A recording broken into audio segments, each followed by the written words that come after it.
In a previous video note, we looked at the fields and constructors of the clockDisplay class. We noted that a clockDisplay object creates and makes use of two number-display objects to keep track of the hours and minutes of the current time. Each number-display object acts as a counter, going through the values 0 to 23 or 0 to 59, depending on whether it's recording the hours or the minutes. In this video note, we're going to look at the process of creating the two number display objects when the constructor of clockDisplay is called. To visualize this process, we're going to make use of the debugger, which is an integral part of the BlueJ IDE. A debugger is a useful tool, not just for finding programming errors, but for investigating the way that execution flows between different methods and the collaborating objects that make up a program. We want to find out what happens right from the point of starting to create a clockDisplay object. Since this is the role of the constructor, we're going to ask the program to pause as soon as the clockDisplay constructor is called. clockDisplay has two constructors, so we're just going to use the one that doesn't take parameters. We instruct the program to pause by placing a breakpoint at the first statement of the constructor. Left-click in the margin immediately to the left of the code area. A red stop sign appears. Breakpoints can be removed by clicking on them. We'll put this one back. Now, as soon as we create a clockDisplay object in a normal way,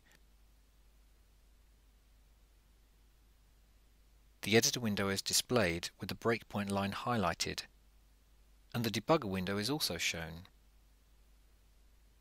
The debugger window has an area to show instance variables. We can see the three fields of clockDisplay and that they are currently set to null. This reflects the fact that object variables do not automatically contain objects. Object variables that are fields are always initialized to the value null by default. This value means no object.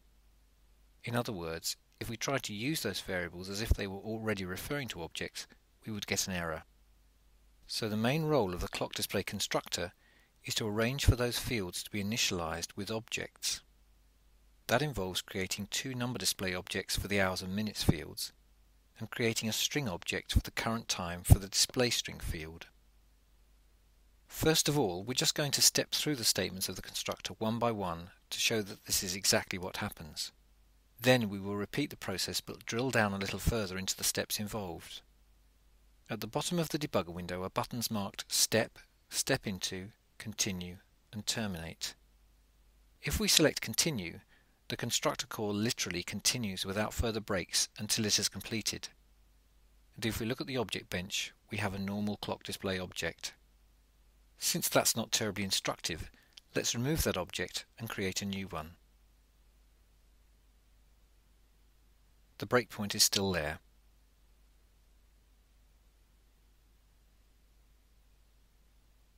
This time we select Step in the debugger.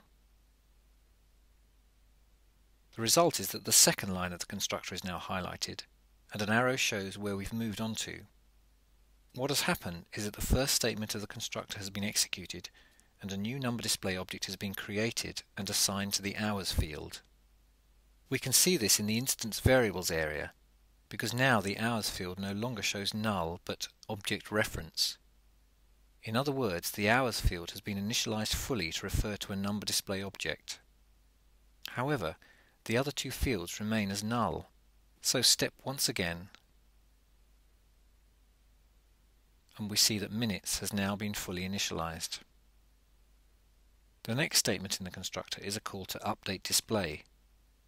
This is a method that is defined in the clockDisplay class. If we were to scroll down the editor, we would see it. But even better, let's use step into to actually move the point of execution into the update display method, so that we can follow the flow of control more closely.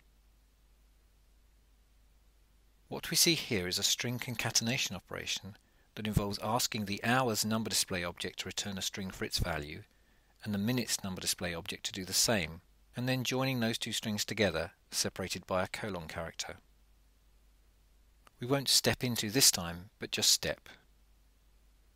Notice that the result of the concatenation is assigned to the display string field, so by the end of the update display method, which is where we are now, the display string field is no longer null but set to the starting time of the clock. One more step, and we've returned back to the point immediately following the call to update display from the constructor. A further step, and construction of the clock display object is complete, and it's on the object bench. Let's repeat the process using the second constructor this time, adding a breakpoint there. We can either leave the existing breakpoint where it is or remove it. We can have as many breakpoints as we wish in the code.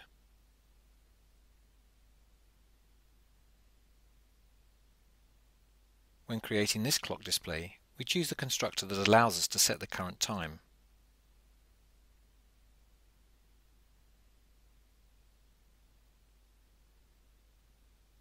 Once again, the breakpoint stops us just before the two number display objects are created. We use step for the first two statements, and then step into the setTime method.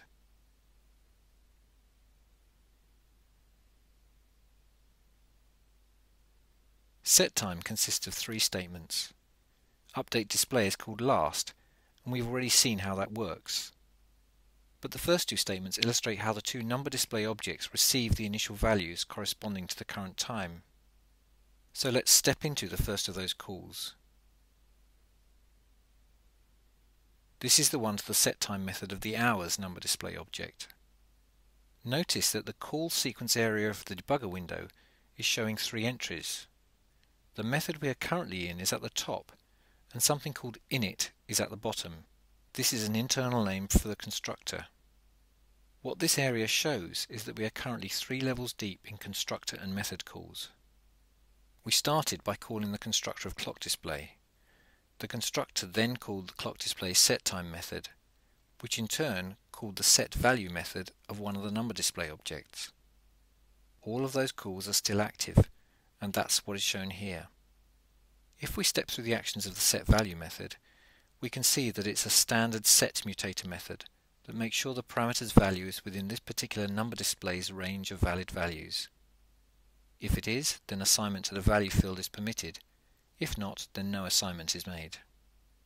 Watch what happens in the call sequence area when we step on at the end of the setValue method. The call is cleared at the top of the sequence, and the new top value is setTime, which is where we currently are.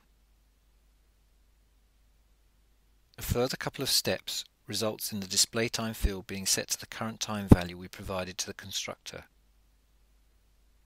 In summary, in this video note we've illustrated the process that clock display objects go through to initialize their fields. In particular, we've looked at a class that has fields of object types, number display and string. We saw that fields of object types have the value null until they've been assigned an object. One of the main roles of the constructor of a class with object fields is to ensure that those fields are properly set up to refer to appropriate objects. We use the debugger to show how flow of control can be visualized, which is a useful feature additional to its normal role of helping us to find bugs.